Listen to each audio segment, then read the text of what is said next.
Hello, hello, hello, and welcome once again to The Meta. I am your host, Chris Buckner, and next to me is the marvelous Mr. Charles Powers. Charles?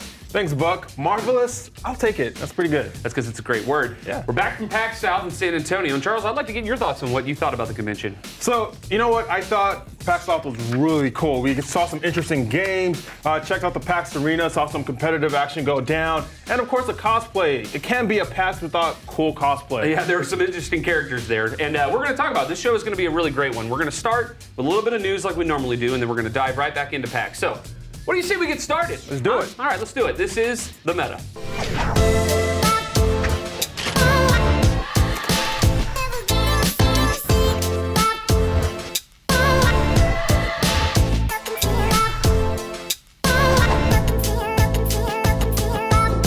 Welcome on back. It's only January, but according to many people, the worst CSGO tournament of 2019 has already happened. The best CSGO teams in the world were invited to the iBuyPower Masters 4, which started off on the wrong foot by having virtually non-existent security. Get this, after the audience found their seats, they were asked to exit the auditorium due to technical difficulties. Once outside, organizers finally proceeded with bag checks. Along with that, there was a delay of over 4 hours. To make things even worse, the main stage screen was in view of all the players, so it couldn't have been used for gameplay. This problem was easily solved using 2 LED TVs seen here. The perfect viewing screens for a Masters tournament.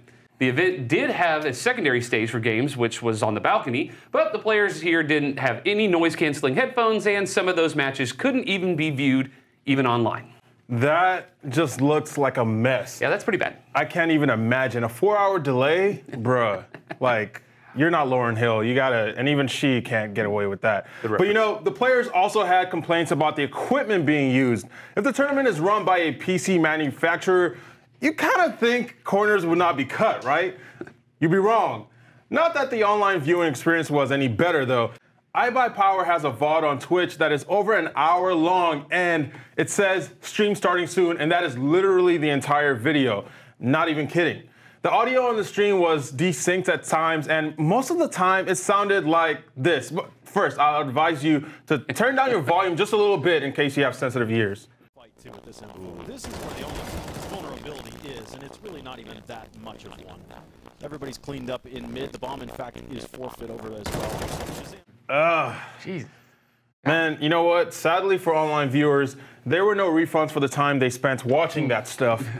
But Or people refunds, at the venue, or refunds on their eardrums. dude, right? Yeah, Right? that was pretty bad. But people at the venue did get a refund for the first day. Now, this tournament could have gone down in history as a great one, especially since Liquid took down Juggernaut's Astralis.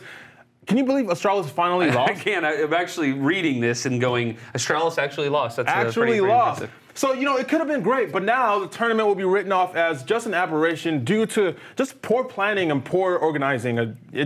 It sucked. That really does suck. According to reports, Texas Esports LLC is putting their majority ownership of Infinite Esports and Entertainment up for sale for a cool $150 million. And what do you get for the low, low price of $150 million? Well, you get the Houston Outlaws and Optic Gaming. Optic's franchise spot in League of Legends Championship Series and the OWL franchise spot are all worth a pretty penny, but it's unclear how much of those franchise fees are paid off. Optic also has its prolific Call of Duty team and very loyal fan base. Infinite recently sold its apparel brand, Sector 6, to We Are Nation, and in October of last year, Infinite laid off 19 members of its staff and removed co-founder Chris Chaney from his post as president. The sale is expected to be officially announced in February. I'm wondering, where can we find $150 million in the next few weeks? I might have the answer to that. I just got to check if my Fortnite royalty fees came in. It's not how this works. It's Are you not. sure? I'm 100% positive. Well, then I don't think I can help you with that. But I do have a suggestion for the next owners of Optic. If you're listening, I have 3 words for you. Farming Simulator League. I saw this coming, and I'm going to ask the question because the audience seems to know, what? No, that's right. The game, Farming Simulator, is going esports. It doesn't make any sense. It's just like the collard greens thing from last week where you just make stuff up. I swear I'm not making this up. This is for real. Yeah. Farming Simulator is going to have 10 tournaments across Europe with a total prize pool of 250,000 euros. Competitive events for this game have been going on for years now, but they have never been organized. The game's developer, Giant Software, sees an untapped market and I can't really say they're wrong.